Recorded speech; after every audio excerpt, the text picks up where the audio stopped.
You think someone else ruined your life, but let me tell you, they don't. You think the world is against you. It is not. You are not a victim of other people. You are a victim of yourself. A victim of your own fears that whispers, don't try. A victim of your own doubts that screams, you can't. A victim of your own excuses that protect you from failure by preventing you from ever starting. The person who is destroying your life isn't actually your boss, isn't actually your past, isn't actually your parents or your partner. It is you, and it has always been you. Let me show you what you are using against yourself. Not fear of failure. Everyone talks about that. I'm talking about fear of success. Your fear of actually getting what you want and then having to maintain it. You start things and then abandon them right before they work. Because if you never really try, you never fail. And if you really never fail, you can't keep telling yourself, I could have made it if I want to. That is not a protection. That is a prison you built with your own hands to destroy yourself, otherwise a person. Then you have your greed, not for money, but for your comfort. For the familiar, for the safety of staying exactly where you are. You're greedy for certainty in a world that actually offers none of it. So you cling to what you know, even when what you know is killing you, even when the job drains you, even when that relationship destroys you, even when that city suffocates you. You're so greedy for the comforts of the known that you sacrifice the possibility of the extraordinary. The next one, your expectations. You expect people to read your mind. You expect the world to be fair. You expect effort to guarantee results. You expect people to treat you the way that you treat them. And when reality doesn't match your expectations, you call yourself a victim. But expectations are just premeditated resentments. Every shot is a setup for disappointment. Every they are supposed to is a trap you set for yourself. Let me tell you, the world actually doesn't owe you anything. And the moment you accept that, you know it, you become free. Now, let me show you how you're actually destroying yourself. You choose comfort over growth every single time. The job that you hate but won't leave. The relationship that is already dead but you won't bury it. The city you have outgrown but won't escape. The habits that hurt you but you won't break them. The actions that you know you have to take but you won't take. You know what needs to change. You just keep choosing the pain over the growth you don't. You will wait all the time for the perfect conditions that they never come. I will start when I have more time. The time that you will never have because all the time you're gonna feel it with distractions. I will try when I'm ready, but readiness is not a feeling. Ready is a decision, and you keep deciding to wait. Waiting is just fear disguised as a strategy. You replay your trauma like it is the only story you know. You tell the story of what hurt you over and over, to yourself, to friends. You have made your pain your personality, your wounds, your identity, okay? But the problem is you're not healing. You're just rehearsing. Every time you retell it, you relive it. Every time you relive it, you reinforce it. You have become so comfort in your victim role that you didn't know who you would be without your suffering. You're addicted to your own story of why you can't. You surround yourself with the people who enable your excuses. People who agree that the world is unfair. People who support your victim mentality because they share it. Misery doesn't just love company, it recruits it. You see, you're not choosing friends. You're choosing witness to your suffering. Sorry to say that. People who will never challenge you because challenging you requires them to challenge themselves. My dear, you reject help because accepting it means admitting you need to change. Someone offers advice, you say, they didn't understand my situation. Someone shows you a way out, you say, that won't work for me. Every rejection of help is a word to stay stuck. You see, even hearing it is kind of strange and strong for your ears. But unfortunately, let me tell you that it gets more uncomfortable. Being a victim gives you something that you didn't want to give up. It gives you permission to do not try. How can I succeed when everything is against me? It gives you sympathy. Poor me. Look what I have been through. Yes, you went. And now what? It gives you an identity. I'm the person these happen to. If I'm the victim, nothing is my fault. Not ing is my responsibility, but here is what it actually costs you everything. Your dreams, your potential, your power, your future. I sacrificed everything because of what? Because it is not my fault. Because it is not my responsibility. And you know what is tragic? You are right. It is not your fault. It is not your fault what happened to you. It is not your fault what you are going through. My dear, it is not your fault you were hurt. It is not your fault you started where you started.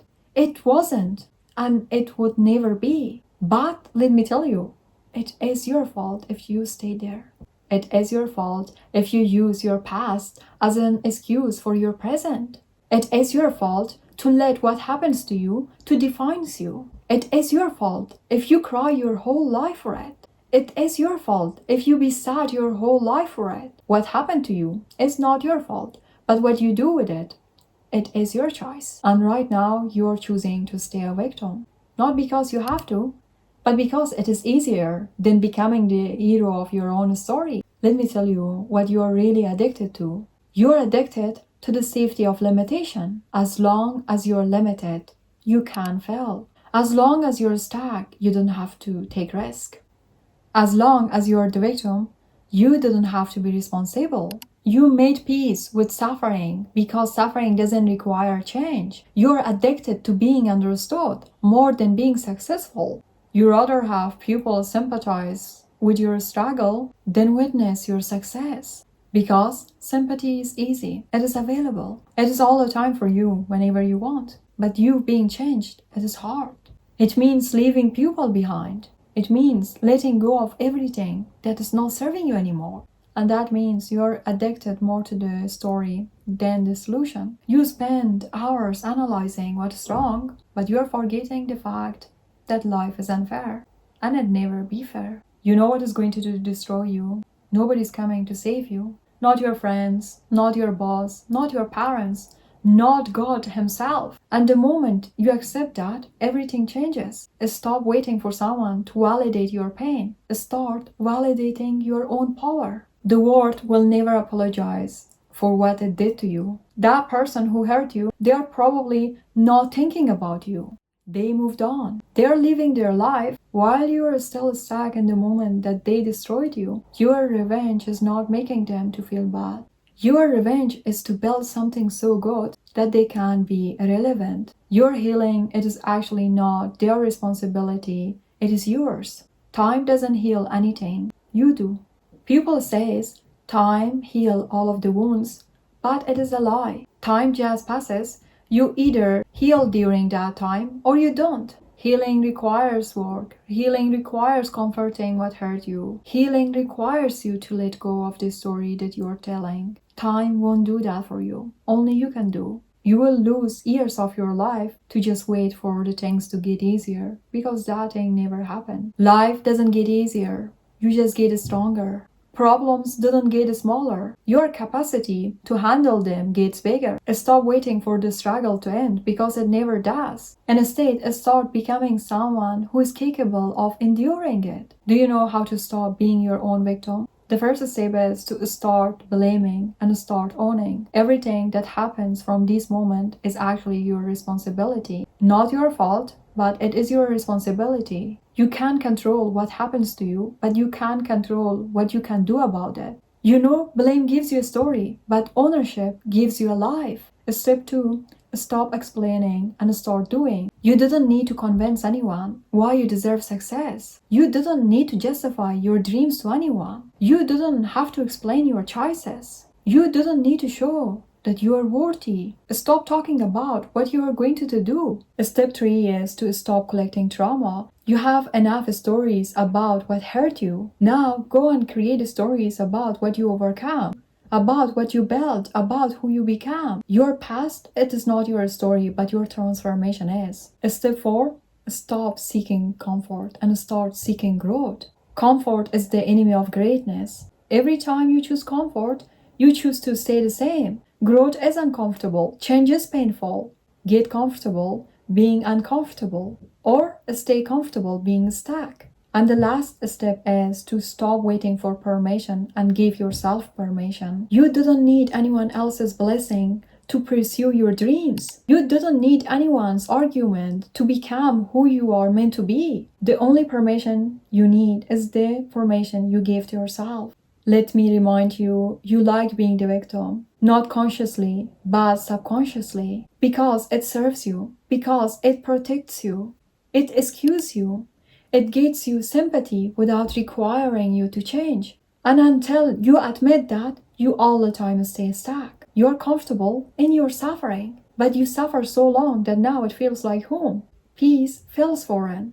Success feels suspicious. Joy feels temporary. You have made an identity of your pain. And now you didn't know who you would be without it. You are afraid of who you have to become to succeed. Because that version of you is focused. That version of you doesn't make excuses. That version of you doesn't settle. That version of you doesn't quit. And becoming that person means killing your current self. The one who complains. The one who quits. The one who plays victim. You choose to stay stuck or to move forward. And let me tell you, you are not powerless. You are just choosing to use your power to keep yourself small. So stop being the villain in your own story, disguised as the victim. You are the one who is building your own prison and blaming other people that they built the walls. Take responsibility, take action, take control. Say it. I'm done being my own victim. Not someday, but right now. Because the only wall between the life that you want is the story you keep telling yourself about why you can't have it. Change the story, change your life. You have been your own victim long enough. Now it is time to become your own hero. Now if you want to know how to stop making your pain your personality, do not forget to watch this video. See you there.